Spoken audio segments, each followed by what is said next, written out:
Iya benar. Jadi FPB sendiri itu menggunakan pembagian. Oke, next. Nah, ini kita akan mengetahui nih pengertian dari KPK dan FPB. KPK adalah kelipatan yang sama dari dua bilangan atau lebih dan nilainya paling kecil. Sedangkan next, FPB adalah faktor yang sama dari dua bilangan atau lebih dan nilainya paling besar. Jadi bedanya kalau KPK ini besar, ini kecil. Kalau FPB itu besar. Oke, jadi bedanya KPK dan FPB udah tahu ya? Ya, Bu. Next. Nah, di KPK dan FPB itu memiliki kata kunci dalam kehidupan sehari-hari untuk menyelesaikan suatu masalah. Coba kita lihat kata kuncinya. Nah, di KPK biasanya dia menggunakan untuk mencari waktu yang bersama lagi dan berkaitan dengan kelipatan.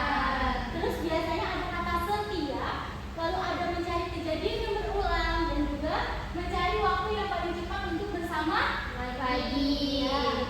Bedanya dengan FPB, dia itu digunakan untuk membagi sama banyak dan berkaitan dengan faktor dan biasanya ada kata dibagi. Terus itu juga bisa untuk mencari pembagian yang tidak bersisa dan jumlah kelompok yang terbanyak. Next, coba tadi kan kita udah belajar nih kata kuncinya. Coba kita baca soal cerita ini. Menurut kalian ini masuk KPK atau FPB? KPK. Coba kita lihat benar ya kan? Sudah mau jawab ini KPK?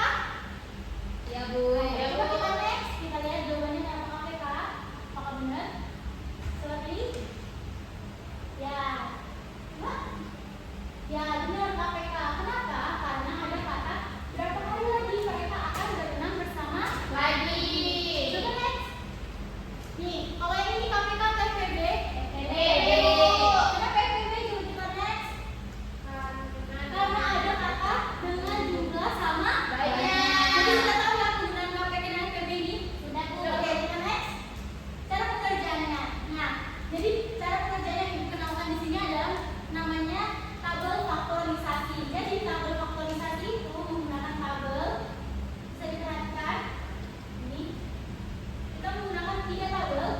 Coba kita balik ke soal awal.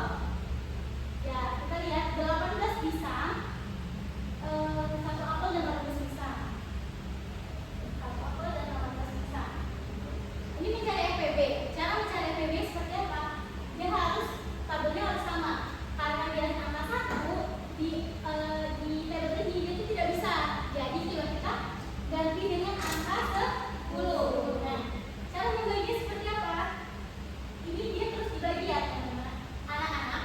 Jadi dibagi 2 apakah bisa? Bisa. Hasilnya berapa? 5 sama 9. Di sini 5, di sini 9. 9. Kenapa di sini hasilnya 5? Karena dibagi 2 hasilnya 5. 18 dibagi 2 cuma 9. Ya betul ini. Dibagi berapa lagi bisa? 9-nya bisa dibagi 3, Bu. Berarti dibagi 3. 3. Ini 5 bisa nggak dibagi 3? Nggak bisa kan? Jadi untuk tetap turun. 3 dibagi 9 bagi 3? 3. Nah, syaratnya menggunakan ini itu adalah harus sampai 1. Sampai udah nggak bisa dibagi lagi. Jadi ini masih bisa dibagikan. 3 untuk menghabiskan angka 3 ini kita harus bagi lagi sama 3. Jadi 5-nya tetap turun, 3-nya jadi 1. Begitupun juga 5-nya. 5-nya jadi 1, 3-nya tetap jadi 1. Di mana angka yang tadi bisa dibagi bisa sama-sama bisa dibagi? Di angka 2. Dan di mana dia bisa yang kedua ini 10 bagi 2 bisa, 8 bagi 2 bisa. Cara mencari KPK-nya semuanya dikalikan. 2 dikali 3 dikali 3 dikali 5. Hasilnya itulah KPK-nya. Mencari FPB-nya yang bisa sama-sama dibagikan. Hasilnya 2. Sudah paham? Paham, Bu. Oke. Nah, sekarang Ibu akan bagian KPD. Dikerjakan masing-masing.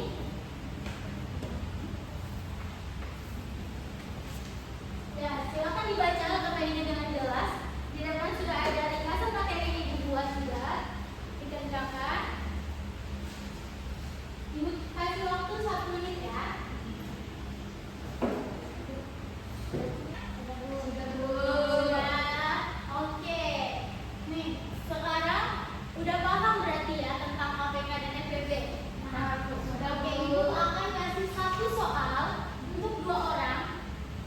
mencari KPK dan RPP-nya. Silakan maju untuk soal ini. Siapa yang mau maju? Ayo Bu, silakan. Saya yang ya sebentar ya.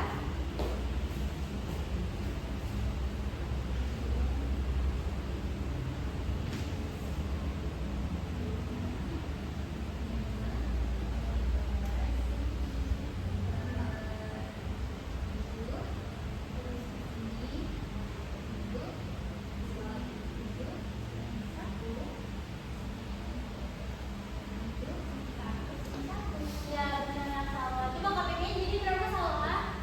2 bilangan 1 kali. Jadi ini adalah KPK-nya. Tadi semua maju silakan di sini. Ini untuk tahu kalau udah berhasil menjawab. Kasih dulu.